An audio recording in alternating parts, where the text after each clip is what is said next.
Saviez-vous que j'ai déjà été le genre de fille qui se valorisait en faisant 1 million de choses en même temps, en étant continuellement occupée et en cumulant les heures supplémentaires? La vérité, c'est que, après m'être complètement épuisée, j'ai finalement compris que la vie n'était pas une liste de tâches à cocher. Je m'appelle Émilie Vien et je suis la fondatrice de La Planificatrice. Je suis une experte passionnée en planification, gestion du temps et saine productivité. Et mon rôle, c'est d'aider les gens qui ont un horaire ultra chargé à trouver du temps pour ce qui compte vraiment. 168, c'est le nombre d'heures exact qu'on a dans une semaine. Et mon but à travers ce podcast, c'est de vous montrer à les optimiser sans vous épuiser. Alors oui, on va parler de planification, d'organisation et d'efficacité, mais on va aussi aborder des thèmes super importants comme la procrastination, le stress et la fameuse charge mentale. Vous allez voir, vous avez pas mal plus de temps que vous le pensez. Laissez-moi juste vous montrer comment y arriver. Bienvenue sur le podcast 168 heures.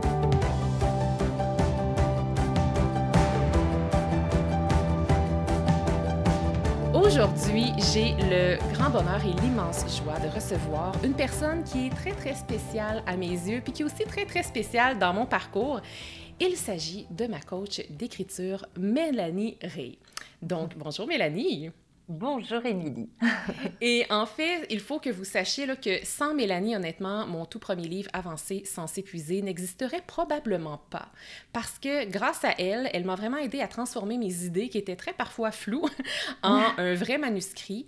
J'ai eu aussi beaucoup de moments de doute, en fait, pendant les longs mois où j'ai rédigé mon manuscrit. Donc, elle était là pour moi.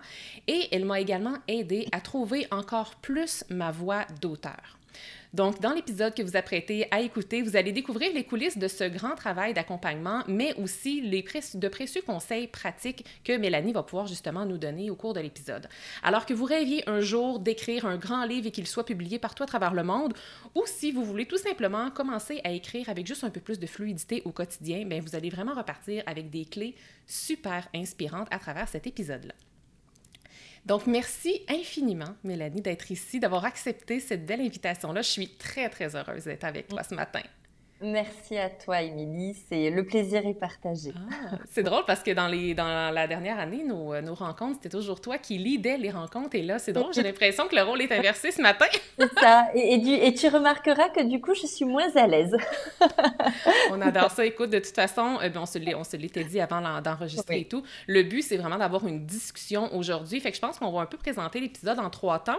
Dans le sens, en un premier temps, je vais vraiment vouloir un peu clarifier auprès des auditeurs et des gens qui nous écoutent quel est vraiment ton rôle, parce qu'il y a plusieurs personnes qui pensent même pas que ça existe, en fait, un ou une coach d'écriture. Donc, je vais vouloir qu'on clarifie un petit peu ton rôle. Après ça, on pourra parler un petit peu plus concrètement de moi, l'accompagnement qu'on a eu ensemble. Puis, pour vrai, si jamais tu as des questions à me poser, là, c'est vraiment une discussion. N'hésite vraiment pas à me tendre le micro. Et on pourra finir peut-être après ça, justement, pour les gens qui veulent repartir avec des conseils plus pratico-pratiques, on pourra conclure avec ça. Mais juste pour parler un petit peu de ton parcours, Mélanie, toi, tu es en fait autrice, oui, c'est très bien, hein? Un beau lapsus ici. Tu es autrice de plusieurs livres et également d'un spectacle qui se nomme « Quand je serai grande », qui a été donné à quelle représentation il y a déjà quelques années, notamment à Paris et en Normandie. Et maintenant, tu accompagnes depuis 3 ans des femmes dans l'écriture de leurs livres, dont moi, j'ai eu le privilège de travailler avec toi. Donc, tu les aides vraiment, tu les accompagnes de l'idée jusqu'à l'édition. Et ton approche, elle est vraiment globale. Toi, tu vas vraiment travailler le fond et la forme. Donc, par le fond, on parle ici du sens du projet. Tu vas aller travailler vraiment avec l'auteur en devenir, son lecteur cible, la promesse, la trame du livre qui ensuite on va vraiment s'assurer que ça fait un sens.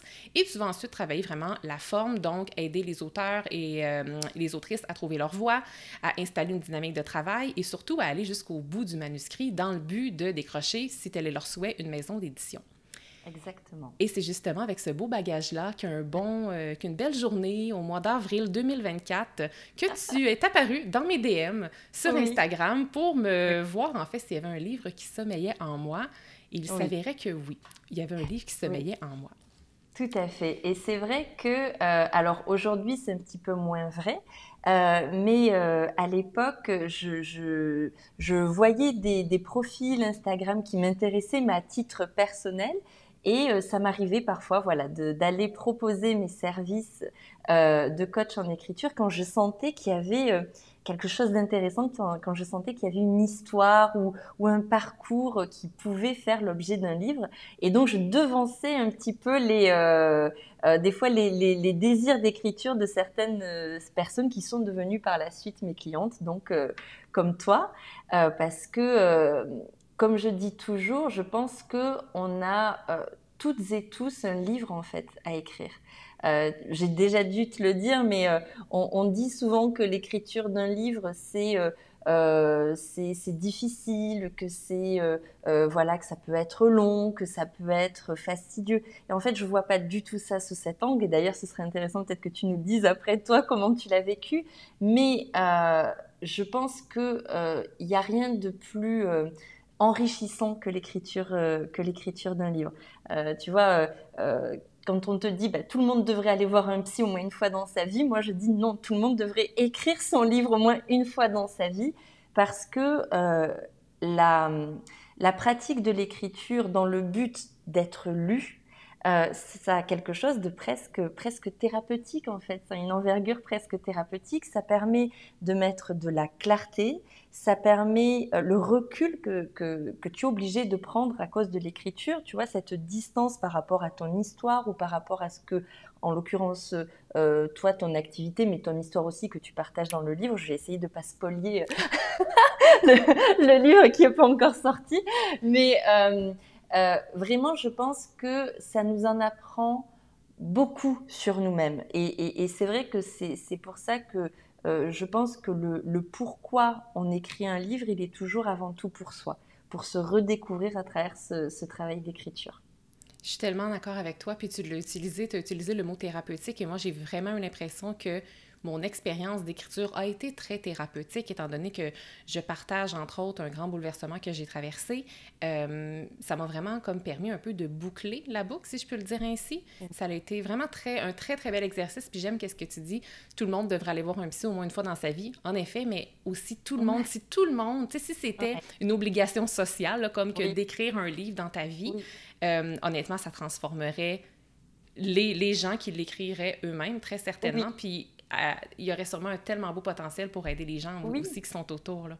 Oui, tout à fait, parce que tu sais, souvent, les personnes que j'accompagne vont s'auto-censurer dans l'écriture et vont me dire «Ah non, mais ça, en fait, je parle trop de moi, ça va pas intéresser, ça va pas...»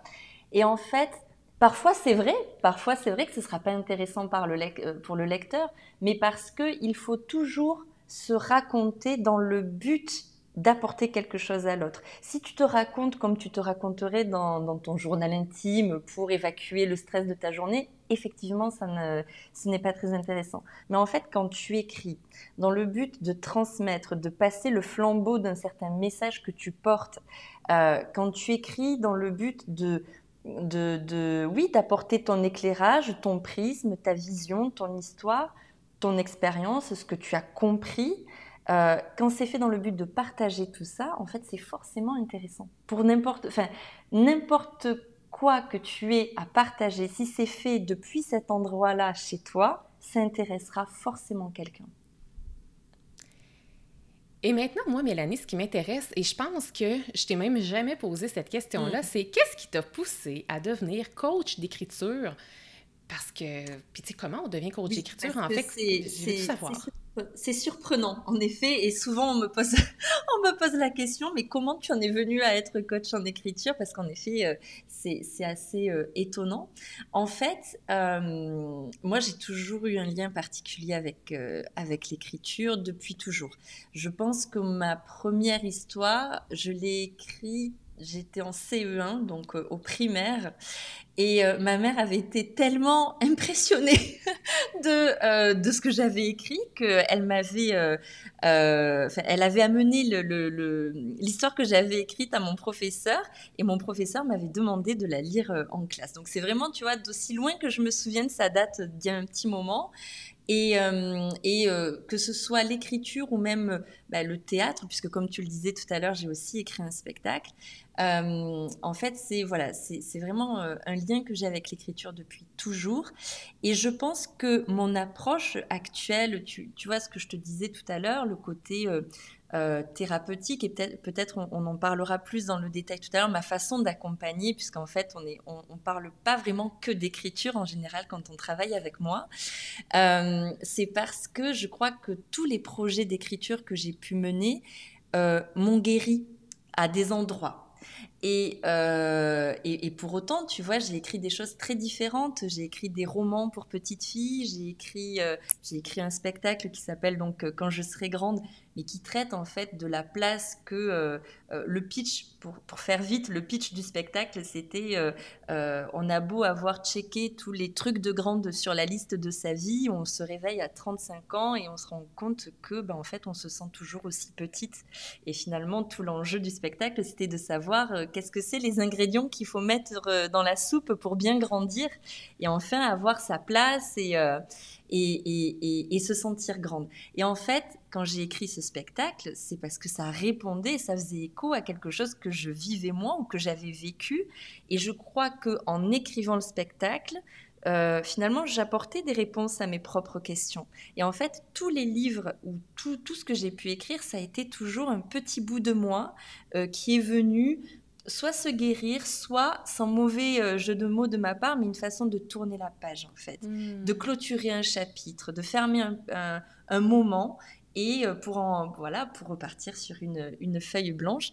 Donc, pour te répondre, en fait, voilà, j'avais cette appétence pour l'écriture, j'avais déjà écrit plusieurs livres. Parallèlement, en fait, puisque c'était quelque chose que je faisais à côté, je travaillais dans une grande entreprise dans le domaine de l'optique. Donc, tu vois, rien à voir. Et c'était, voilà, ça faisait partie des trucs de grande sur la liste de ma vie. J'avais, voilà, un job de grande dans lequel, sur le papier, c'était super, mais moi, à l'intérieur, ça résonnait plus du tout. J'étais plus du tout alignée avec ce que je faisais. C'était pas du tout aucune créativité. J'avais l'impression de pas du tout m'exprimer dans ce que je faisais. Et en fait, j'ai vraiment mis le couvercle sur cette partie de moi pendant des années et des années, et ça revenait en permanence, ça revenait me chercher, et j'écoutais pas. Et tu sais, des fois, la vie, elle te murmure des choses pour te faire comprendre, et si tu ne l'écoutes pas, à un moment donné, elle hurle. Et c'est un petit peu ce qui m'est arrivé, elle m'a pas laissé le choix. Et en fait, j'ai fait un burn-out très, très sévère. Et je savais que j'avais plus le choix, en fait. J'avais plus le choix que d'écouter cette petite voix. Et en fait, c'est arrivé un petit peu, il y a eu un concours de circonstances, une personnalité publique dont je tairai le nom parce que finalement, celle-ci ne sera pas allée au bout de son projet d'écriture. Mais un jour, elle était sur Instagram, je la suivais, et un jour, elle dit sur une story... mon histoire, un jour, j'en ferai un livre. Et moi, spontanément, je me souviendrai, j'étais sur la route de mes vacances en voiture, et spontanément, je lui envoie un message en mettant si vous voulez, je peux vous aider. J'ai écrit des livres, je sais comment on s'y prend, je peux vous aider. Wow. Et elle m'a répondu de suite en me disant quand est-ce qu'on se voit. Et là, je me suis dit, mais quelle idée, quelle horreur, pourquoi je lui ai écrit ça? Je me suis sentie hyper mal. Et il se trouve qu'elle vivait dans une grande ville proche de chez moi.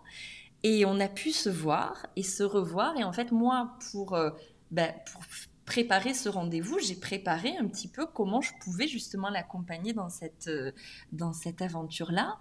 Et en fait, alors elle n'écrira jamais son livre parce que du coup, ça secouait beaucoup de choses de son enfance, donc elle n'a pas voulu aller plus loin. Mais en revanche, en ce qui me concerne, la graine était semée. Je me suis dit, mais bien sûr, wow. C'est ça que je vais faire. Et en fait, ça a été un concours de circonstances. Au début, je l'ai proposé petitement, et puis ça a pris de l'ampleur. Et puis après, j'ai eu j'ai accompagné pas mal de personnalités publiques, notamment dans le domaine de l'influence.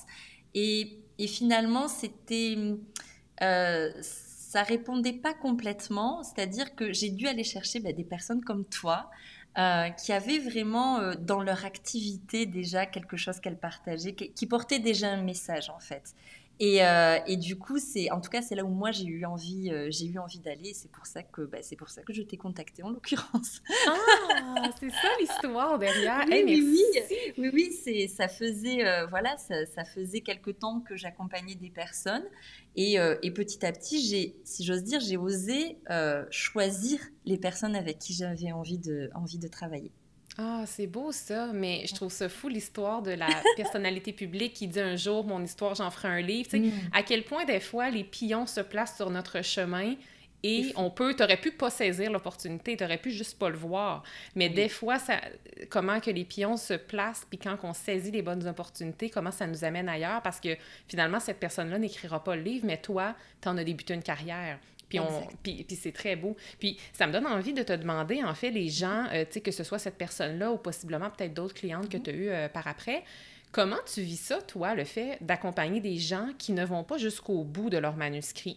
Dans le sens où, euh, ben parce qu'au final, c'est pas toi qui l'écris, le livre, là, c'est la Oui, personne. Puis la personne, au début, elle te contacte avec sans doute de la oui, motivation pour livrer un message, mais par moment, tu sais, tout dépendant, c'est quoi l'objet du message, soit que c'est trop personnel, trop difficile, ou des fois, c'est juste que c'est tellement de travail d'écrire un livre oui, que des fois, il y en a qui ont peut-être juste pas conscience à quel point ça va leur gruger beaucoup de temps et beaucoup d'énergie dans leur horaire. oui.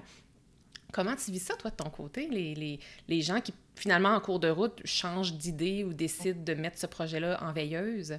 Alors, écoute, c'est vrai que ça a été un vrai sujet pour moi. Moi, je sais ce que c'est que de se lancer dans un projet d'écriture et de ne pas aller au bout. Je l'ai vécu et je sais OK. pourquoi ça arrive. Mais c'est vrai qu'au début, surtout quand j'accompagnais les personnalités publiques du milieu de l'influence, hein, c'est vraiment particulier. Euh, En fait, c'est souvent arrivé qu'elles n'aillent pas au bout parce que je pense qu'il y avait chez elle le fantasme du livre, mais que Hmm. ça partait pas du bon endroit. Hmm. C'est-à-dire, ça partait de l'endroit un petit peu de l'ego. Et ça partait pas de l'endroit, ce que j'expliquais un petit peu tout à l'heure, j'ai quelque chose d'hyper important que je porte dans mon histoire et dans mon parcours. Je sais que ça a été important pour moi. Je veux que ce soit important pour les autres. Et en fait, c'est vrai qu'au début, c'est hyper frustrant parce que, et en plus, mes premiers, voilà, le tout début, tu oses pas vraiment dire maintenant, il va falloir se mettre à travailler si tu vas arriver au bout de ton livre. Donc au début, j'étais plus gentille. Je vous Non rassure pas tout le que monde, elle est encore très gentille. oui, c'est ce que j'allais dire. Non pas que je ne le sois plus maintenant, mais en revanche, ça m'a moi obligée à une chose, c'est que si les personnes n'allaient pas au bout de leur livre, moi je pouvais pas non plus dire ben voilà ce que ma façon d'accompagner fonctionne, puisque quand même quand on travaille avec moi, l'objectif c'est d'arriver au bout de l'écriture. Donc ça m'a obligée en fait. C'était un mal pour un bien. Et en fait, j'ai mis en place une façon d'accompagner les personnes où, euh, honnêtement, il y a peu de chances de ne pas arriver au bout. En tout cas, parce que, comme je dis toujours aux personnes, si vous vous engagez vis-à-vis de moi pour écrire votre livre, etc., mais moi, je m'engage vis-à-vis de vous pour vous soutenir. Et comme je dis toujours, vous pouvez très bien avoir un moment, voilà, d'autres choses à faire, un moment où vous allez me dire, Mélanie, je ne peux pas travailler sur le livre pendant X temps. Et d'ailleurs, vous n'avez même pas besoin de vous justifier. Mais en revanche, faites-moi confiance pour toquer gentiment à votre boîte mail au bout de X semaines pour vous dire, bah, si ton objectif c'est ça, il va falloir qu'on se mette à travailler. Et en fait, je pense que de cette frustration d'en voir certains ou certaines ne pas arriver au bout, est née vraiment la méthode que j'ai mis au point aujourd'hui, où en fait j'ai vraiment découpé l'accompagnement en plusieurs étapes. On ne passe pas à l'écriture tant que, et tu le sais bien, Je le sais tant qu'on bien, n'a c'est long, pas... mais c'est long Ouais, avant qu'on commence à écrire, puis une oui, on chance travaille. qu'on fait ce processus-là avant. Oui, oui, tout à fait. C'est-à-dire que j'ai compris que pourquoi on n'arrive pas au bout, comme je disais tout à l'heure, c'est parce que ça part pas du bon endroit. Donc, on clarifie vraiment le projet avant de se lancer dans l'écriture. On va chercher le pourquoi ce sujet est si important pour toi, pourquoi tu veux l'écrire, pourquoi ça compte de le transmettre, d'en faire un livre. Et en fait, c'est sur cette énergie-là qu'on va surfer le plus longtemps possible pour tenir l'écriture. Et puis, il y a aussi l'organisation du rythme de travail qu'on imprime parce que, comme je le dis des fois, je suis une main de fer dans un gant de velours. Et du coup, c'est vraiment ça, c'est que on ne quitte pas un rendez-vous sans avoir positionné la séance de travail qui suit. Et quelque part, je pense, c'est toi qui vas pouvoir peut-être me répondre, c'est que ça oblige. Ça oblige quand on sait qu'on a rendez-vous avec moi dans 2 jours, bah en fait, on n'a pas le choix, on écrit. Et Mais même oui, si on n'écrit pas beaucoup, bah c'est pas grave en fait. Et c'est comme ça qu'on avance et qu'on avance jusqu'au bout de l'écriture. mais tellement, puis je veux pas répéter encore toute l'histoire que j'ai racontée dans l'épisode où j'annonçais en fait que j'avais écrit un livre, Ouais. mais je les connais, moi, les techniques anti-procrastination. J'ai une formation, moi, que je vends à des gens sur comment vaincre la procrastination. Je connais tout ça, je sais comment bien gérer mon temps, comment me mettre, tu sais, à l'action, mais le livre, là, j'ai essayé par moi-même pendant 1 an, 2 ans, incapable d'y arriver. Et c'est pour ça, justement, que non seulement ton accompagnement est extraordinaire, mais en plus de ça, comme tu le dis, quand on a rendez-vous avec quelqu'un, on écrit.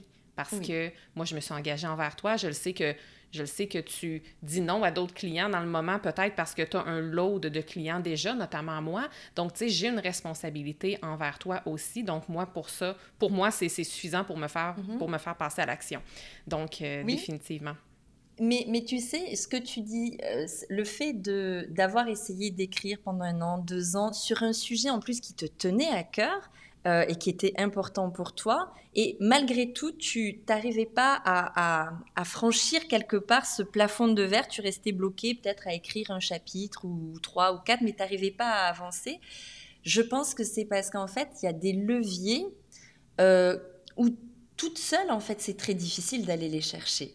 Et ces leviers-là, c'est justement ce que je travaille sur les premières étapes avant même d'avoir commencé à écrire. C'est justement ça que je vais aller chercher. C'est ce qui va te faire te dépasser, c'est ce qui va te faire tenir. Pourquoi tu écris? Pour qui tu écris en fait? Et je pense que c'est tous ces leviers mis bout à bout plus le fait de faire de l'écriture une priorité sur un temps donné, parce que ça, il faut quand même le dire. Hein. Écrire, c'est pas tellement une question de temps. C'est pas que ça prend du temps, c'est que ça prend du temps sur une période donnée. Ça demande d'en faire une priorité sur un temps donné. Et ce temps-là, c'est toi qui le détermine au final. Moi, je ne fais que m'adapter, puisqu'au début de chaque... je ne sais pas si tu te souviens, au tout début de notre collaboration sur ton projet d'écriture, je t'ai demandé quand est-ce que tu veux qu'il soit terminé.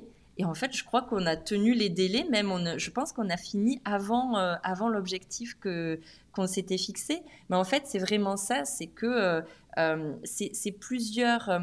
c'est comme si tu tissais une tresse. Si tu veux qu'elle tienne bien, qu'elle soit jolie, ben en fait, c'est plusieurs liens qu'il faut tisser en permanence et c'est ça le travail qu'on fait en fait. Quelle belle analogie, c'est vrai. Puis, donc, là, comment ça fonctionne quand les gens, je veux dire, moi, je le sais, là, mais je t'invite Mhm. à l'expliquer aux gens qui ne connaissent pas le processus.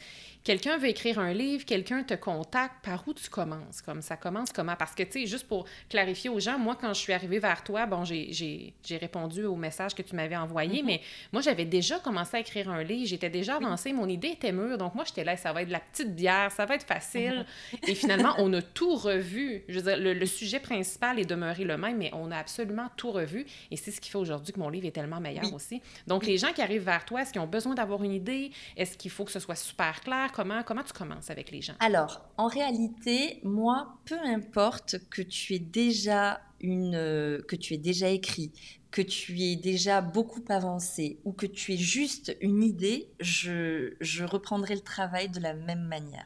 Je vais te donner un exemple d'une cliente à moi qui, alors son livre sortira au printemps prochain. Elle avait une commande d'une maison d'édition puisqu'elle avait déjà écrit un livre. Et la maison d'édition lui mettait vraiment une pression forte. Et donc, elle a fait appel à mes services en me disant, voilà, j'ai la commande d'une maison d'édition qui veut que j'écrive sur ce sujet-là, mais j'ai déjà écrit la moitié, mais là, je suis bloquée, je n'arrive pas à avancer et j'ai besoin de vous pour écrire la fin du livre. Et à cette personne, je lui ai dit, très bien. Et en fait, on est reparti depuis le début. C'est-à-dire que je lui ai fait faire exactement le même travail que toi. Et au final, au début, je sentais bien que ça coinçait de sa part. Ah, non, non, mais j'ai juste besoin de vous pour terminer le livre. Et je dis oui, oui, je sais bien, mais néanmoins, on va quand même passer par deux, trois étapes qui, selon moi, sont indispensables. Et au final, elle a changé sa façon d'écrire, mais elle a même changé, en fait, tout le concept même de son livre, et elle a écrit un livre qui lui ressemblait vraiment. Et en fait, le blocage ne venait pas de son manque d'imagination, il venait qu'elle n'était pas alignée avec son projet. Et en fait, de revenir vraiment à la base, ça lui a permis d'avoir un projet qu'elle pouvait porter, peu importe pour qui, pour quelle maison d'édition, mais en tout cas, elle était alignée avec. Et au final, la maison d'édition a validé son projet et il va sortir. Mais pour répondre à ta question, quand on vient à moi, on commence toujours par un questionnaire en fait assez rapide, une première séance de travail où moi j'apprends aussi à vous connaître. Puisqu'en fait, c'est quand même relativement intime, l'écriture d'un livre. Hein, pendant le temps de l'écriture, il faut que vous ayez confiance en moi. Et vous ne pouvez avoir confiance en moi que si vous sentez que je comprends votre histoire, que je comprends ce que vous portez, que je perçois les bonnes et les mauvaises notes dans la musique que vous vous apprêtez à jouer. Et c'est vraiment ça, en fait, mon travail du début, c'est vous amener à vous purger de toutes les idées que vous pouvez avoir de votre livre pour que ensuite, morceau choisi, on va trier pour qu'il n'y ait que l'essentiel qui reste. Parce qu'un bon livre, ce n'est certainement pas un livre où on dit tout.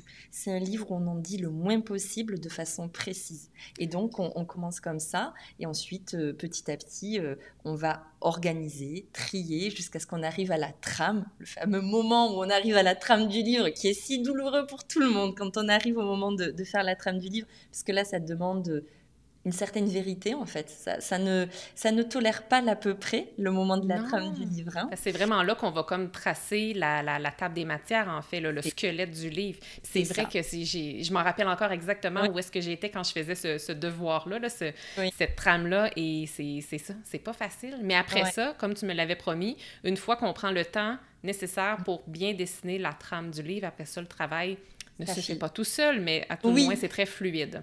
Oui, c'est ça, c'est qu'en fait, la trame de ton livre te permet d'avoir un cadre dans lequel va pouvoir s'épanouir ta créativité, dans lequel tu vas savoir comment raconter l'histoire, morceau choisi, qu'est-ce qui est important, pourquoi et pour qui c'est important. Est-ce que c'est important pour toi parce que tu as encore des choses à régler avec cette histoire, ou est-ce que c'est important pour ton lecteur? Est-ce que ça va lui apporter quelque chose?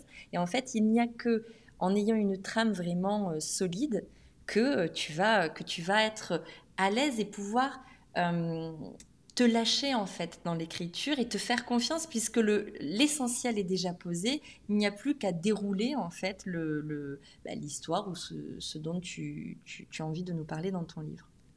Puis là, tu as dit quelque chose il y a quelques instants sur lequel je veux rebondir. C'est très puissant et je l'ai vraiment senti cet exercice-là quand on a travaillé ensemble sur le livre Avancer sans s'épuiser. Tu as dit dans un livre, il ne faut pas tout mettre, il faut en mettre le moins possible, mais avec le plus de précision possible. Pourquoi il ne faut pas tout mettre? Parce que quand on met tout, c'est qu'il y a un loup. Quand on met tout, en fait, il y a deux axes de lecture à ce que je te dis. Quand tu mets tout en tant qu'autrice, c'est que quelque part, tu n'as pas digéré. C'est que quelque part, tu veux prouver. C'est que quelque part, c'est pas descendu au bon endroit et que du coup, c'est toujours pareil en fait. Tu parles depuis le mauvais endroit en toi. Tu parles depuis la revanche, depuis le côté encore douloureux si c'est une histoire personnelle que tu racontes, que tu parles depuis l'endroit qui veut prouver. C'est toujours pareil. Parce qu'en fait, tu sais, on dit souvent la culture, c'est comme la confiture, moins on en a et plus on l'étale. Mais c'est un petit peu ça. C'est un petit peu ça l'idée, c'est qu'en fait, quand tu mets tout, c'est que quelque part, il y a quelque chose qui ne va pas, c'est que tu n'as pas fait le travail avant qui va permettre à ton lecteur de recevoir l'essentiel de ton message. Et en fait, pourquoi c'est aussi important de ne pas tout dire et de ne pas tout mettre dans un livre, c'est parce que pour le lecteur, ce serait indigeste. c'est que lui, il n'a pas forcément besoin de savoir absolument tout. Il a besoin de savoir ce qui va lui être utile pour respecter la promesse de transformation que tu lui fais en écrivant ce livre. Ah, c'est si beau ce que tu dis, puis c'est tellement vrai, parce que moi, pour les personnes intéressées, en fait, en fait, à chaque fois que tu me demandais de couper des portions, comme de recommencer des sections de mon livre, moi, je faisais un copier-coller, je les mettais dans un document Word et je me disais, un jour, ça va me servir. Ou ne serait-ce que parce que peut-être des fois, je coupais un gros morceau puis je me Oui, disais, hey, pour pas perdre l'idée, oui, elle oui, va être là. ça fait peur. Exactement, mais écoute, moi, ce document-là là, de section coupée, là, il est monté à plus de 20 000 mots. Là. Il y avait à peu près 20-22 000 mots, donc c'est pas rien. Ouais. Mais je me rappelle qu'est-ce que tu me disais. Des fois, tu me disais ça, Émilie, c'est plus ton journal intime. Puis en effet, c'est pas pour rien. Je pense que ça a été tellement thérapeutique pour moi, la rédaction de ce manuscrit-là. Il y avait des choses, des émotions, des événements que j'avais pas fini de processer, que j'ai eu Mm. besoin de vivre et de couler sur papier pour justement arriver à boucler la boucle. Et ces sections-là ont été très thérapeutiques pour moi, mais avaient peut-être pas leur place justement dans le livre. Ouais, Puis je me justifiais beaucoup aussi par moments, plus au début. Je pense qu'à un moment donné, j'ai trouvé mon bien sûr. rythme, mais tu me disais, là, ça, Émilie, t'as pas besoin de justifier. Là. Puis j'étais beaucoup dans la justification, puis on a supprimé ça. Mais c'est Oui. intéressant ce que tu Oui. dis. Oui, parce qu'en fait, je pense que quand on écrit son premier livre, notamment parce que le premier, il y a tellement d'enjeux. On veut servir son histoire, mais on veut aussi servir sa personne. C'est-à-dire que c'est pas rien d'écrire un livre, donc on veut tout dire parce que dans notre esprit, il y en aura pas 1000 en fait des livres. La vérité, c'est que beaucoup de mes clients reviennent en fait avec un autre projet derrière parce qu'ils ont aimé l'exercice, etc. Pas tout le monde, hein, bien sûr, mais en tout cas, c'est vrai que quand on a commencé à goûter à l'écriture, en général, on peut y revenir plus facilement. Mais c'est vrai que pour ce qui est des morceaux que l'on choisit ou pas, oui, c'est cette notion de t'es pas là pour te faire plaisir. T'es pas là pour te faire plaisir, t'es là pour transmettre. En fait, c'est vraiment un acte ultra généreux d'écrire un livre parce que c'est comme si tu prenais tout ce qui t'est arrivé, tout ce que tu as compris, toutes les leçons, toutes les connaissances aussi, parce que il y a enfin voilà, dans les livres, toute ta créativité, tu la mets dans un projet d'écriture au service du lecteur, mais au moment où tu écris, le lecteur, tu sais pas ni qui c'est, ni combien il y en aura. Donc en fait, c'est un acte vraiment d'une générosité absolue. C'est un acte et je pense que c'est aussi un magnifique cadeau pour la confiance en soi, parce que une fois que tu l'as terminé, oh, quelle montagne, et que tu te retournes et tu te dis, waouh, Oui, c'est moi qui ai fait ça. tellement, tellement. Ouais. Puis toi, Mélanie, qui a accompagné quand même plusieurs auteurs à travers les dernières années, à ton avis, c'est quoi les blocages les plus fréquents des auteurs? Puis comment tu les aides à les Oui. surmonter, ces blocages-là? Alors, le premier blocage, c'est, je dirais, la légitimité à écrire. Qui je Ah, suis pour oser écrire un livre? Donc, en général, bon, ces personnes-là arrivent pas, elles ont envie d'écrire, mais elles se l'autorisent pas. Elles ont vraiment oui, ce manque de confiance au message qu'elles portent, au parcours qu'elles ont pu avoir. Voilà, il y a vraiment cette question en légitimité qui se pose, qui peut être vraiment le premier frein. Le deuxième frein, ça va être le temps que ça prend, évidemment. Donc ça, c'est quelque chose dont on parle, je pense qu'on doit à tous les rendez-vous que je fais, des rendez-vous découvertes, on me dit mais combien Mélanie ça va prendre de temps d'écrire ce livre? Et comme je l'ai dit tout à l'heure, en fait, le temps, c'est toi qui le détermine et c'est la priorité que tu veux faire de ton écriture. Tu peux écrire ton livre en 3 semaines, en 3 mois ou en 3 ans, peu importe à vrai dire. C'est vraiment toi qui vas imprimer la dynamique que tu veux apporter à ce projet-là. Et ensuite, les blocages qu'il va y avoir, c'est j'arrive pas à avancer. Et là, c'est vraiment typiquement l'autocensure, l'auto-jugement. Non, mais ça va pas intéresser les lecteurs. Non, mais ça, c'est nul. Voilà, donc ça bloque énormément. Et comme je dis toujours aux personnes qui sont en face de moi et qui ont ce genre de problématique, sur un premier jet, on s'en fiche en réalité. c'est pas ça le problème. Qui peut le plus, peut le moins.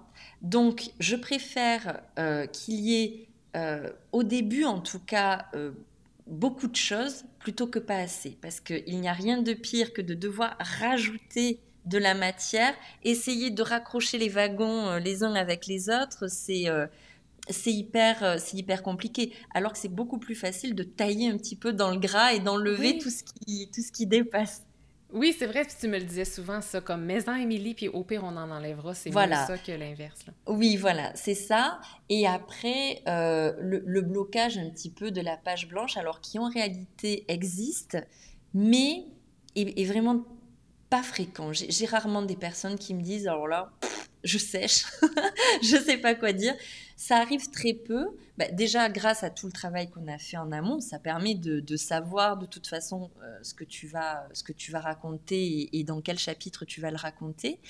Mais quand ça arrive, en général, c'est pas tellement une question, là encore, de je sais pas quoi dire ou je sais pas comment le dire. En fait, c'est que ce qui arrive est pas exactement comme tu t'imaginais et du coup, tu as du mal à le laisser sortir. Ouais. Et là, dans ces cas-là, mon meilleur conseil, c'est de se mettre derrière son clavier et même s'il y a rien qui sort, attendre. Mais c'est vraiment vrai, attendre. Et si à la séance de travail que tu t'étais organisée, il y a rien qui est venu, c'est pas grave. Tu te remets à la séance de travail suivante et tu refais pareil. Je promets à quiconque qui nous écoute que tôt ou tard, il y aura forcément quelque chose qui va descendre et qui sera posé sur le papier. Ce sera juste différent de ce que tu avais imaginé, Exact. mais c'est ça qui va te transformer à toi aussi. Si tu écrit en sachant exactement tout à l'avance, mais c'est d'un ennui mortel en fait pour celui qui écrit. En fait, celui qui écrit, ce qui est fabuleux pour lui, c'est qu'il va se laisser transformer aussi par son propre livre et qui va l'amener quelque part là où on n'avait pas forcément imaginé aller. Et je crois que c'était ton cas d'ailleurs. En effet, totalement. Puis c'est ça la beauté en même temps, c'est que faut lâcher prise aussi sur le contrôle. Tu sais, moi, je suis beaucoup souvent dans le contrôle, donc Mm. Puis en même temps, quand on se fait accompagner, c'est on se sent plus seul aussi. Tu sais, un projet de rédaction, c'est souvent très personnel, même si c'est un livre qui a un objectif professionnel, ça demeure que c'est très personnel parce que ça Oui. sort vraiment de nous, mais avec un accompagnement avec quelqu'un comme toi, bien justement, ça fait en sorte qu'on se Mm. sent beaucoup moins seul. Mm.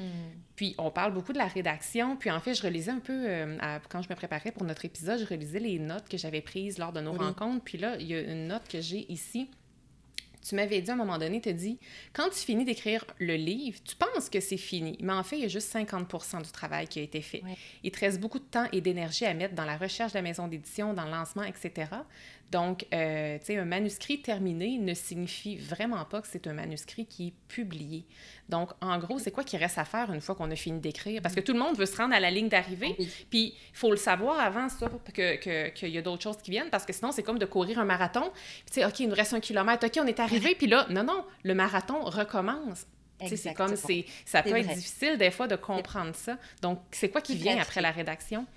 En fait, c'est vrai que, et c'est pour ça que malheureusement, 80% des manuscrits restent dans un tiroir ou dans un dossier perdu sur un ordi, même s'ils sont terminés. Ouais. C'est parce qu'en fait, une fois qu'il est terminé, on a accouché de quelque chose, mais on n'a pas l'objet final.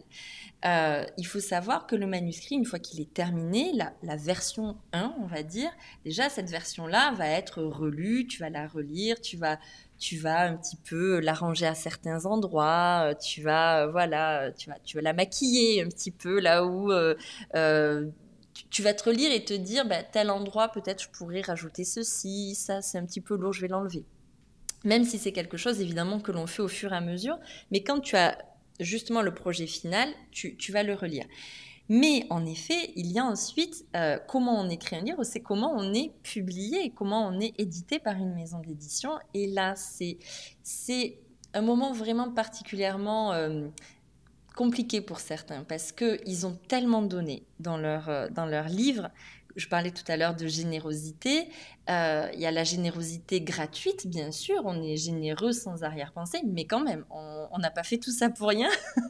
Même si ça nous a transformés, que ça nous a fait du bien, que ça a été thérapeutique, on a besoin d'incarner ça dans la matière. On a besoin d'être reconnu pour tout ce que l'on a fait. Notre propre reconnaissance est magnifique et nécessaire, mais elle n'est pas suffisante.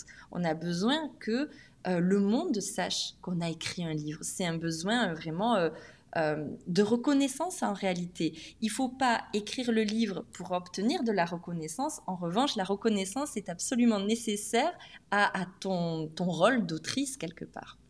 Et du coup, le travail vraiment de contacter les maisons d'édition, il y a une façon de faire. Tu peux peut-être, je ne sais pas, le partager ou pas. Je ne sais pas jusqu'où tu veux parler de ton projet encore, donc je fais attention. Mais en effet, aller chercher les maisons d'édition, leur présenter ton projet d'écriture et ensuite attendre, parce qu'il y a une certaine attente, le temps que les maisons d'édition te répondent. Alors, pour certaines qui ont de la chance, ça se fait en 15 jours.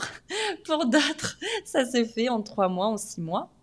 Et donc là, il faut attendre. Donc, il faut savoir comment on contacte les maisons d'édition. Et il faut se dire qu'en fait, la maison d'édition, la personne qui va recevoir ton manuscrit, elle en reçoit des dizaines et voilà, par semaine, par jour. Et que tu as une poignée de secondes pour réussir à la convaincre. Et du coup, il faut vraiment faire une présentation, j'ai envie de dire, irrésistible de ton manuscrit pour que, il emballe un petit peu la maison d'édition. Donc ça passe par la présentation. Il faut savoir se vendre, en fait. C'est comme pour tout, il faut savoir se présenter, il faut savoir mettre en avant les points, il faut être très clair sur l'objet de son livre. Et puis sinon, si les maisons d'édition répondent pas favorablement aussi, ça peut arriver, il ne faut pas oublier qu'il y a toujours l'auto-édition qui est possible. Oui. Et ça, je sais que beaucoup de personnes sont un petit peu réticentes à l'idée d'être auto-éditées. Et ce que je peux complètement comprendre, mais il y a de très belles réussites dans de l'auto-édition. Et il y a des avantages aussi. Il y a autant d'avantages, selon moi, à être auto-édité qu'à passer par une maison d'édition. C'est juste que ce sont deux façons de faire différentes, mais il y a autant d'avantages. Le premier avantage, c'est qu'une maison d'édition va garder une grosse partie des comment dirais-je, des royautés. Voilà, exactement, de ton livre, alors que si tu es en auto-édition, si tu vends ton livre une certaine somme, elle sera entièrement pour toi. Mais au-delà de ça, le secret, en fait, pour avoir une auto-édition réussie, c'est d'auto-éditer comme une maison d'édition. En fait, il n'y a rien de pire qu'un livre auto-édité qui ressemble à un livre auto-édité. Oui. Mauvaise qualité de papier, une couverture faite à l'emporte-pièce. Non, c'est pas possible, en fait. Il faut que ton livre, il ait l'air d'avoir été édité par une maison d'édition. Donc ça nécessite de travailler avec quelqu'un qui va te faire la couverture, à quelqu'un qui va te faire la mise en page. Voilà, à un moment donné, il faut se donner aussi les moyens de ses ambitions.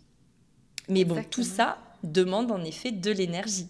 Oui. Et c'est là où, en effet, il faut savoir que quand tu as fini l'écriture, il va te falloir un tout petit peu encore d'énergie. Voilà, un peu d'énergie pour que tu arrives enfin à tenir ton livre entre les mains. Exact. Puis qu'est-ce qui est le fun, c'est que toi, justement, t'accompagnes. Tu sais, moi, j'avais mon idée d'aller vers une maison d'édition, donc tu m'as vraiment accompagnée avec ça. Puis je veux quand même mentionner le fait que quand tu disais, faut vraiment un peu comme se vendre et rendre le projet irrésistible, étant donné que les maisons d'édition reçoivent des dizaines et des dizaines de manuscrits. Tu m'as accompagnée là-dedans, comme dans cette présentation-là, puis clairement, ça a bien fonctionné. Et puis, si j'avais choisi plutôt de m'en aller vers une auto-publication, ça, t'aurais pu aussi m'accompagner à ce niveau-là. Puis même que ça faisait partie de notre planning. On s'était dit, si à partir de telle date, on n'a que des refus de maison d'édition, à ce moment-là, on va passer au plan B. Donc, c'est bien que les gens sachent que tu es capable de les accompagner, peu importe le chemin qu'elles désirent prendre. Oui, c'est ça, c'est un peu tout l'enjeu de ce que je fais, c'est que j'accompagne vraiment de l'idée jusqu'à ce que tu tiennes ton livre entre les mains, quelle que soit l'option choisie. Et on va même un tout petit peu au-delà, c'est-à-dire qu'il y a aussi un accompagnement sur comment faire un maximum de bruit autour de la sortie livre. Exactement. Puisque il faut savoir que les maisons d'édition, elles éditent tellement d'auteurs qu'elles n'ont pas le budget communication marketing nécessaire en fait pour faire du bruit autour de la sortie de ton livre, surtout un auteur pour qui c'est le premier ouvrage. Et donc c'est vraiment à l'auteur de prendre un peu le lead dessus, de prendre la main et de travailler sa communication et son marketing autour de la sortie du livre. Et du coup, c'est pour ça que j'accompagne aussi un petit peu jusque-là. Oui, c'est vraiment là, de A jusqu'à Z là, à la fin. Là. C'est vraiment un accompagnement très complet dans lequel on se sent accompagné du début jusqu'à la fin. Et là, j'ai l'impression que tranquillement, naturellement, notre conversation s'en allait déjà là. J'ai envie qu'on parle peut-être un petit peu plus des coulisses de mon propre accompagnement. Oui. Puis j'ai envie de te demander, toi, là, je te demande ça à froid, là, à ton avis, ça a été quoi mon plus grand défi au niveau de l'écriture quand on a travaillé ensemble? C'est une question hyper intéressante. Parce que typiquement, toi, tu es arrivé avec déjà quelque chose d'écrit. Et tu avais une idée assez précise. Et je pense que moi, mon plus gros défi vis-à-vis de toi, ça a été de venir te prendre la main et t'amener un petit peu, un petit peu vers là où moi, je voyais que ça brillait un petit peu plus.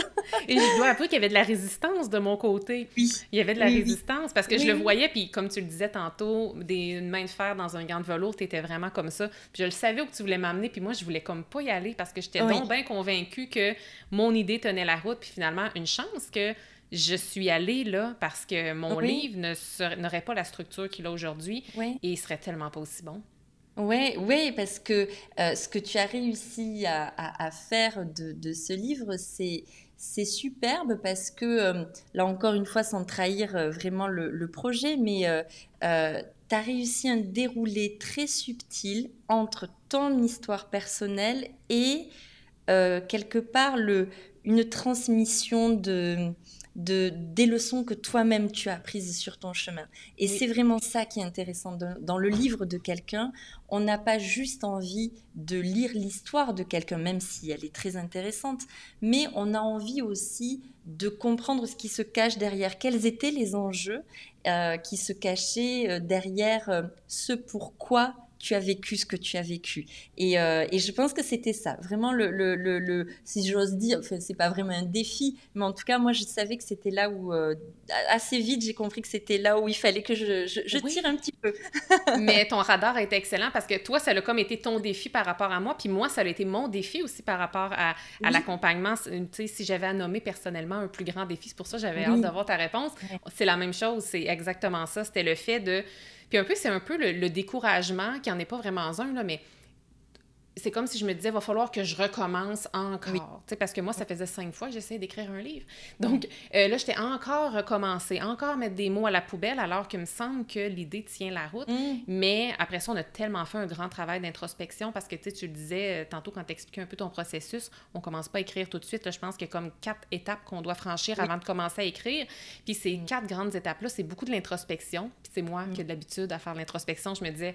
ça va être facile, ça sera pas long, mais c'est pas aussi simple qu'on peut le penser. Non. Fait que j'ai vraiment, vraiment adoré ça. Fait que c'est intéressant de voir qu'on a le même défi, là. Oui. Et c'est vrai, tu vois, juste pour ce travail d'introspection, je pense qu'il est indispensable. Je sais pas ce que tu en penses, toi, qui l'as vécu, mais tout ce que je propose dans les étapes d'introspection, à chaque fois, il y a un livret avec des exercices et des voilà, qui a été... Enfin, voilà, tous les exercices, je les ai pensés en entonnoir, justement, pour t'amener à vraiment à sortir tout ce que tu as à sortir pour ce projet d'écriture. Et c'est vrai que ce travail d'introspection-là, il est ultra précieux, mais je pense même pour la suite. Et d'ailleurs, tu vois, si j'avais des questions à te poser à toi, c'est vraiment ça. C'est qu'est-ce que tu retiens, toi, de cette aventure de l'écriture du livre? Mais dans la globalité, ce que je retiens, c'est que je le sais que le livre, là, je l'ai même pas entre mes mains, là, encore. J'ai pour les gens qui nous regardent à l'écran sur la version filmée. J'ai mon faux livre que j'ai collé Oui. avec de la gommette sur un livre de Mel Robbins. Donc, ça, c'est pour me faire des petites photos de contenu. Mais je devrais, là, dans les prochains jours, là, au moment où on enregistre l'épisode, là, dans les prochains jours, je devrais le tenir pour une première fois entre mes mains. Mais je sais que là, globalement, qu'est-ce que je retiens, c'est que je ne serais pas à quelques jours de tenir mon livre entre les mains si on n'avait pas travaillé ensemble. Puis sinon, c'est beaucoup... Mon livre, ben pour les personnes qui naviguent dans mon univers depuis un bon moment, vous savez, je pense que je suis une femme qui est assez profonde, qui est capable de se montrer vulnérable, qui est... Je pense que je suis quand même dotée d'une belle profondeur, mais c'est comme si, avec toi, on est allé dans les abysses. Dans le sens... Je veux pas dire que c'est là, ça peut sembler sombre, là, mais c'est... mais dans le sens où t'as amené, grâce à toi, grâce à l'accompagnement, le livre a une profondeur beaucoup plus profonde que si je ne l'avais écrit seulement, tu sais, si je l'avais écrit en solo toute seule. Et en même temps, tu le disais tantôt, faut pas en mettre trop dans le livre, faut en mettre le moins possible de façon juste. Et ça, j'aurais juste vraiment pas su comment faire ça. Là, tu le dis, les gens qui nous écoutent vont sûrement trouver que ça fait du sens, mais concrètement, de le faire, là, j'ai aucune idée comment j'aurais pu faire ça toute seule, parce qu'en même temps, c'est sûr que c'est peut-être un défi supplémentaire parce que c'était une histoire qui est un petit peu plus personnelle. J'avais vraiment le nez collé sur l'écorce de ma réalité du livre. Alors toi, tu m'amenais à prendre du recul et tu m'amenais à dire, OK, comme ça c'est trop, ça c'est parfait, tu peux même développer davantage, ou comme là, il y a trop d'exemples, on va en donner moins, ou au contraire, là, le lecteur aurait besoin d'être capable de s'identifier, donc ajoute des exemples. Fait que c'est tout le travail, tu sais, j'ai pas un point précis en lien avec l'accompagnement, mais c'est dans sa globalité parce que c'est tellement complet, puis ça l'a tellement amené énormément de richesse dans le livre que c'est vraiment dans la globalité. Puis je suis vraiment, vraiment très fière du livre que je mets au monde et je peux assumer à 100% que je ne serais pas aussi fière du contenu si on n'avait pas travaillé ensemble. Parce que oui, je serais fière, là, je lance un livre, c'est mon premier livre, mais comme là, des fois, je le relisais, puis je me disais, ah, il est vraiment bon. Puis je dis ça de façon très, très, là, ça a l'air bizarre d'une même, là, mais je le trouve vraiment bon, mais je le sais, c'est parce qu'on l'a tellement travaillé ensemble, toi et moi, que je suis à l'aise de dire que je le trouve vraiment bon parce que je le sais, le travail qu'il y a eu derrière, alors qu'au début, ça ressemblait pas à ça du tout, là. Mais je pense que vraiment, tu l'as écrit depuis ton centre. Tu sais, ce que j'appelle le centre, c'est, je l'ai dit plus tôt, mais tu l'as écrit avec toute ta sincérité. Et je pense que c'est un peu l'écueil dans lequel on peut tomber quand on écrit seul, en fait, son livre. C'est que c'est pas précis parce qu'en fait, tantôt on est sincère, mais tantôt on est un peu avec notre ego qui nous tire à droite ou à gauche. Enfin, c'est pas stable tout ça. Et c'est ce qui fait une écriture et un livre finalement qui est pas stable. Alors que là, je pense que tu es allé dans ta sincérité et dans ton authenticité. T'as pas écrit pour... je me souviens de magnifiques passages parce que souvent quand je corrige, je mets des petits cœurs là où j'ai adoré et je me rappelle d'une fois vraiment où j'avais été bluffée par ton écriture parce que je me souvenais que la fois d'avant ça avait été plus compliqué, il y avait eu c'était moins évident pour toi. Et là, tu avais écrit un truc, je n'avais rien à dire, j'avais que des cœurs partout sur ce que tu m'avais envoyé. Mais parce que je crois que tu allais toucher ta sincérité avec ce livre. Tu allais toucher ta vérité, tu allais toucher ta simplicité. Enfin, c'était... voilà, et c'est ça qui est magnifique, en fait. Quand on retient finalement, quand on a écrit un livre, ce qu'on retient, c'est ce que ça nous a fait aussi à nous, comment on était avant et comment on est après. Je ne sais pas si toi tu te sens différente ou pas, mais il y a quelque chose qui bouge quand même à l'intérieur. Ah, vraiment, vraiment, vraiment. Puis, je serais curieuse de savoir, est-ce qu'à un certain moment donné, as-tu un doute par rapport à... T'étudies à un moment donné, je pense qu'elle peut ne pas se rendre au bout de l'écriture, ou comme... T'as-tu eu un doute à ce niveau-là? Jamais. Jamais, okay. J'avais aucun doute et je peux en avoir sur d'autres clients, j'ai aucun problème à le dire parce que parfois, au milieu de l'écriture, il va y avoir un événement qui va différer et en général, si y a un laps de temps trop grand qui passe enfin voilà, qui passe où la personne n'écrit pas, je sens que ça échappe et malgré le fait que je vais relancer, retoquer gentiment à la boîte mail, etc. Quand la personne ne veut pas ou arrive pas à avancer, mais pour des raisons qui ne me sont, enfin, que je ne contrôle pas, voilà, ce sont des choses évidemment qui arrivent, mais en ce qui te concerne, je n'avais aucun doute. Je savais que, en fait, je savais que l'histoire que tu partages dans ce livre était quand même bien digérée. Je savais qu'il y avait juste des toutes petites portes à pousser pour aller là où je Ouais. pensais que c'était intéressant d'aller. Mais non, j'avais pas de doute. Je savais que tu allais aller Ah. au bout. Bon, ben. Puis en même temps, je posais la question par curiosité parce que je sais pas, moi, ce qui se passait dans ta tête pendant Oui. l'accompagnement aussi. De mon côté, j'ai pas eu ce doute-là non plus. Sauf qu'à un Mm. certain moment donné, l'experte en gestion de temps qui m'habite était très frustrée de me dire à un moment donné, j'ai pas le temps. Parce que tu le disais aussi, tu sais, écrire un livre, c'est un choix de mettre ce projet-là en priorité. Oui, Parce tout que à c'est fait. normalement jamais urgent. Mais c'est pas de mettre ça en priorité pendant juste 2 semaines, là, puis de se dire, OK, Mhm. go, c'est de mettre ça en priorité, en tout cas dans mon cas, pour une très longue période. Puis si tu le disais, un livre, on peut l'écrire en 3 semaines, en 3 mois, en 3 ans. Mhm. De mon côté, ça s'est échelonné sur quand même plusieurs mois. Mhm. Donc, c'était pas juste pendant 2 semaines. Donc, Ouais. ça a été Ah, challengeant. ouais, ouais, ouais. Et quand je dis en 2 semaines, encore une fois, c'est parce que je fais aussi des accompagnements qui s'appellent immersion, OK? où en fait, je suis avec la personne, pardon, pendant 6 jours d'affilée, enfin 2 fois 3 jours. Et en fait, du matin au soir, on ne fait que ça. Et même presque jour et nuit, on travaille, on travaille. Et là, c'est vraiment du jus de cerveau qui sort. C'est-à-dire que c'est très intense. Mais en général, ça arrive. Ça m'arrive pas souvent de le faire. C'est quand il y a des commandes de la part des maisons d'édition Oui. avec des grosses deadlines. Et là, il faut y aller. Mais c'est possible. Il faut savoir que c'est possible, en fait. Ça, Ah, ouais. ça, ça existe aussi. Mais c'est pas l'exercice que je préfère faire parce que on a évidemment moins le temps de laisser les choses redescendre. La bonne dynamique, et c'est celle, je pense, qu'on avait imprimée toutes les deux, c'est un rendez-vous tous les 15 jours. Oui, Voilà, exact. ça permet d'avoir le temps de s'organiser, ça permet de laisser venir les choses qui doivent venir naturellement et c'est une bonne dynamique. Tous les 15 jours, je pense que c'est pas mal. Super. Puis, dis-moi, tu sais, on parle beaucoup d'écriture pour écrire un livre qui va être publié, mais je sais que tu prônes aussi beaucoup l'écriture, ne serait-ce que pour un outil de connaissance de soi. Comment tu parlerais de l'écriture à quelqu'un qui nous écoute, mais qui ne veut pas nécessairement devenir auteur, par exemple, ou Oui. publier un livre?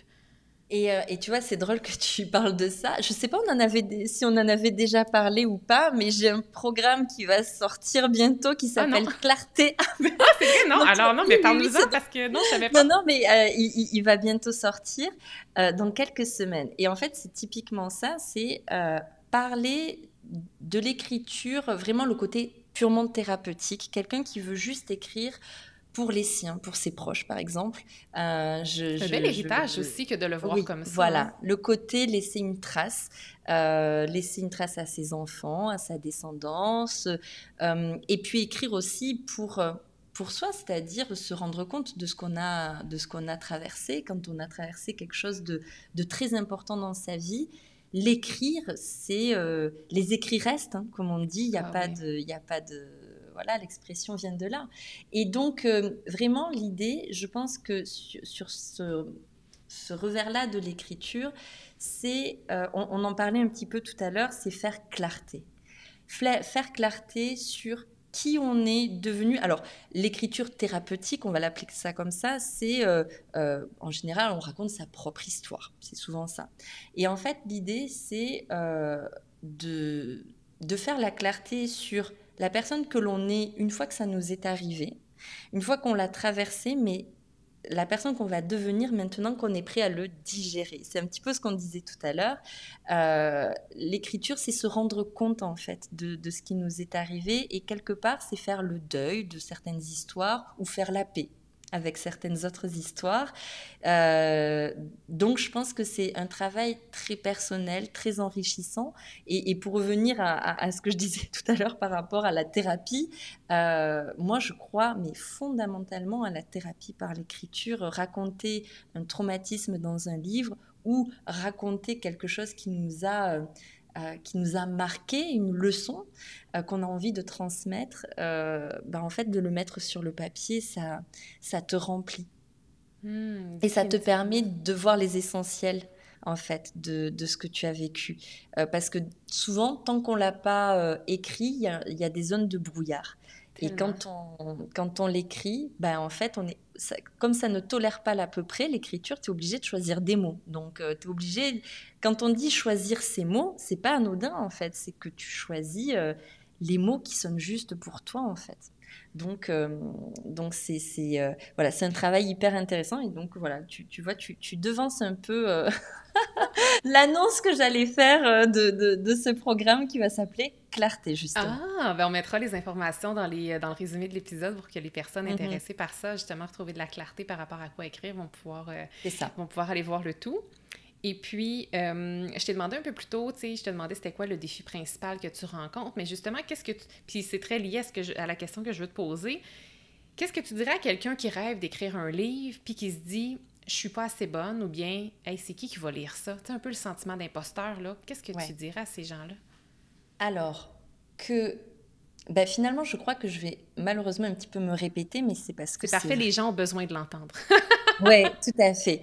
C'est que on a tous un livre à écrire. On a tous compris des choses, on a tous vécu des choses qui méritent d'être partagées. Et nier cela, ce serait nier l'importance même de ta propre vie. Finalement, si tu penses que ce que tu as vécu, ce que tu as compris, les gens que tu as rencontrés, si tu penses vraiment que tout ça n'a pas d'importance pour les autres, c'est qu'en fait, ça reviendrait à dire que ta vie n'a pas d'importance. Et ça, c'est absolument pas possible de penser ça.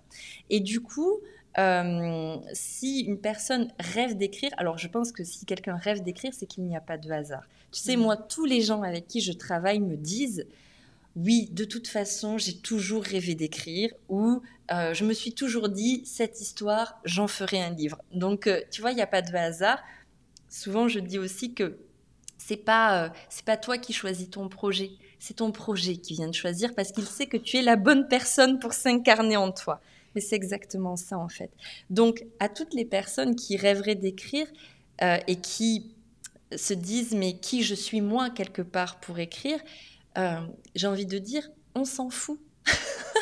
On s'en fout de qui tu es pour écrire, on s'en fout que tu sois légitime ou pas, on s'en fout que tu n'aies jamais écrit ou que tu ne sois pas certain de savoir écrire.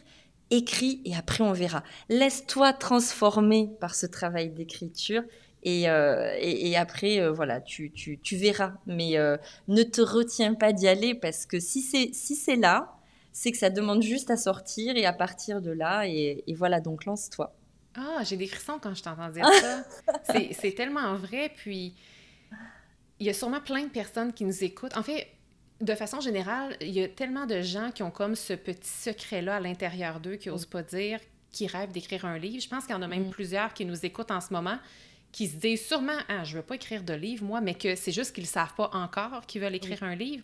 Puis, j'étais tombée sur une statistique l'autre fois, Mary Forleo, que j'aime beaucoup, elle disait qu'il y a environ 80% des Américains, là, donc c'est sûr, c'était une étude qui était basée sur les Américains seulement, mais elle disait qu'environ 80% des Américains disent qu'ils aimeraient écrire un livre, mais que seulement 3% des gens qui le font réellement, soit de terminer un manuscrit. Et de terminer un manuscrit, on l'a vu tantôt, ça ne veut pas dire que le manuscrit est publié, mais tu sais, c'est vraiment un rêve, je pense, caché de tellement de personnes. Donc, tu sais, pour conclure, Mélanie, toi, si tu avais un seul conseil à donner à ceux ou celles qui nous écoutent pour oser commencer à mettre leurs idées sur papier, ce serait quoi? En fait, vraiment, au plus profond de moi, ce que je porte, je pense, c'est que il n'y a pas beaucoup d'occasions dans notre vie quotidienne d'être grand. Mais d'être grand avec un grand G, de faire une grande chose. Et je pense que l'écriture d'un livre, c'est typiquement ça. Tu fais quelque chose de grand. Comme je le disais tout à l'heure, c'est un acte d'une générosité infinie parce que celui qui écrit, ça lui coûte du temps, de l'énergie, mais pas que ça. Ça lui coûte de l'introspection, ça lui coûte des petites douleurs, des petits deuils, ça lui coûte toute une vie de compréhension et de leçons apprises. Et du coup, écrire un livre, c'est accéder à une part de nous plus grande, en fait. C'est accéder à un potentiel qu'on ne soupçonne pas, à cette part de nous qui, je crois qu'on l'a tous, qui a envie d'exister, qui a besoin d'être reconnu. Et on sous-estime souvent que l'écriture d'un livre, ça peut nous amener là, mais je le pense fondamentalement, c'est que oui, écrire un livre, ça fait de toi quelqu'un de plus grand. Ah, c'est beau. Donc, faut inviter les gens à vraiment Oui, oser, oser. ouais, ouais, tout à fait. Et encore une fois, comme je le dis toujours, on a tous un livre à écrire. Ah, et Ce pour les sera gens? mon mot de Oui, la fin. ben c'est parfait, c'est tellement parfait, c'est tellement aligné avec ta façon de voir les choses aussi, puis avec ton Hmm. accompagnement. Et justement, là, pour les gens qui se disent, OK, je suis prête à oser, mais comme je veux pas faire ça toute seule, je veux quelqu'un qui me tienne la main, comment on fait, Oui. Mélanie, pour travailler avec toi? Alors, pour le moment, parce que mon site internet va bientôt sortir, mais je ne sais pas si au moment où ton épisode, enfin où Oui. l'épisode sortira, ce sera le cas. Mais si c'est pas le cas, c'est tout simple. Sur Instagram, écris ton livre, c'est mon nom, si j'ose dire. Il y a un lien dans ma bio, c'est le lien Calendly pour pouvoir prendre un rendez-vous, faire un appel découverte. Et on va parler de ton projet. On va voir voilà, quelles sont tes attentes, tes envies, ton projet d'écriture, comment on peut travailler ensemble. Et ensuite, voilà, on se laisse porter par mes propositions et on voit si ça, voilà, si ça intéresse ou pas. Magnifique. Donc, on va s'assurer de mettre les liens tant de ton Instagram que de ton Oui, site web là, qui sera prêt oui, aussi. Et jamais il voilà, n'est pas prêt au moment de sortir, on le mettra un peu plus tard pour que voilà. les gens puissent aller justement découvrir un peu qui tu es, ton univers, ta méthode. Je sais qu'également sur Instagram, Oui, tu publies aussi souvent du oui, contenu avec des petits trucs tout à pratico-pratiques fait. dans lesquels je me reconnais tellement. Oui, je sais. Des fois, je vois tes petits likes, tes commentaires, Oui! ça me fait toujours trop plaisir. Puis c'est drôle parce qu'il faut dire que j'ai travaillé avec toi pendant comme un peu plus d'un an avant J'étais d'annoncer à ton ma secret. communauté. C'était mon secret, donc je n'osais pas, Mm. moi, liker tes Et oui, publications, je sais. même si je les consommais. J'avais tellement hâte de commenter, mais j'étais là comme c'est des gens que je suis dans ma communauté qui la Mais suivent bien aussi, sûr, puis qui voient le bien commentaire. Fait que ça, tu dois vivre ça parfois avec certaines... tout le temps. Ah, Je le vis tout le temps. Je suis le secret de tout le monde. Et c'est plate! des fois, c'est trop frustrant. Et parce que moi aussi, je me retiens de liker et de, parce que voilà, je suis évidemment tenue au secret aussi. Et en effet, donc je ne m'exprime évidemment jamais tant que l'auteur ou l'autrice ne s'est pas exprimé lui-même. Donc en effet, je suis le secret de pas mal de personnes. Ah, alors, à partir de maintenant, si vous allez voir ces publications Instagram, je pense que je les commande toutes maintenant, fièrement et Oui, avec beaucoup de plaisir et beaucoup d'ouverture oui. parce que ce n'est plus un secret. Voilà, tout à fait. Et je termine avec une petite question signature, Mélanie, que j'aime beaucoup Oui. poser à mes invités lorsqu'elles viennent sur le podcast 168 heures. Alors, si je pouvais, moi, comme par magie, t'offrir 168 heures, soit la valeur des heures que nous avons dans une semaine, qu'est-ce que tu ferais avec ça? Ouh là là, bonne question. 168 heures dans une semaine. Tu me poses une vraie colle, dis donc. Prends le temps. Eh bien, écoute, je pense que tu sais, je t'en ai parlé, j'ai écrit un livre cet été. Et il n'est pas encore sorti, que j'ai déjà un autre projet qui pousse. Ah, c'est ça Mais la c'est un réalité des fois, hein?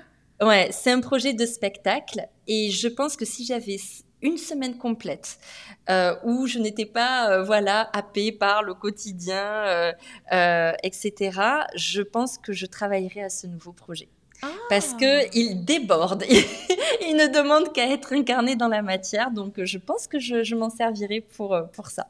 Ah, j'adore ça, j'adore Mm. ça. Et puis, OK, là, j'ai une autre question. Là, Oui, la planificatrice a une question pour toi. oui, Comment tu gères ça, justement, quand tu es sur le point? Là, on va parler d'un livre parce que c'est vraiment le sujet de l'épisode, mais on oui. pourrait faire allusion à un autre projet. Mais mettons, là tu es sur le point tu sais, as comme fini d'écrire un livre, mais il reste sûrement plein de choses à faire avant qu'il voit le monde. Mais là, tu as déjà un autre livre Oui. qui pousse en arrière, tu as un autre projet. Oui. Comment tu le gères, ça? Parce que ça serait très facile de dire, je mets de côté le projet A, puis je commence à faire le projet B parce que c'est souvent plus excitant, tu sais, c'est le début. Tout à fait. Mais en même temps, si tu fais ça, il y a comme le danger que le projet A, tu sais, tombe à l'eau, qu'il aboutisse jamais. Comment tu gères ça, toi? Alors, c'est drôle que tu me poses cette question parce que c'est exactement la même chose que quand mes clients me demandent, est-ce que, parce que là, j'ai tellement de choses à dire sur le chapitre 5, mais on en est qu'au chapitre 3, est-ce que tu crois, Mélanie, que je peux écrire déjà le chapitre 5 parce que j'ai peur? Non. La réponse est non. Parce qu'en fait, c'est la facilité. C'est comme si tu avais des bonbons, tu vois, qui te font du bien, du sucré. Tu vas pas manger tout le paquet de bonbons. En fait, il te faut des bonbons pour tenir jusqu'au bout du trajet. Donc, en fait, tu mangeras tes bonbons du chapitre 5 quand tu seras au chapitre 5. Mais là, c'est le chapitre 3.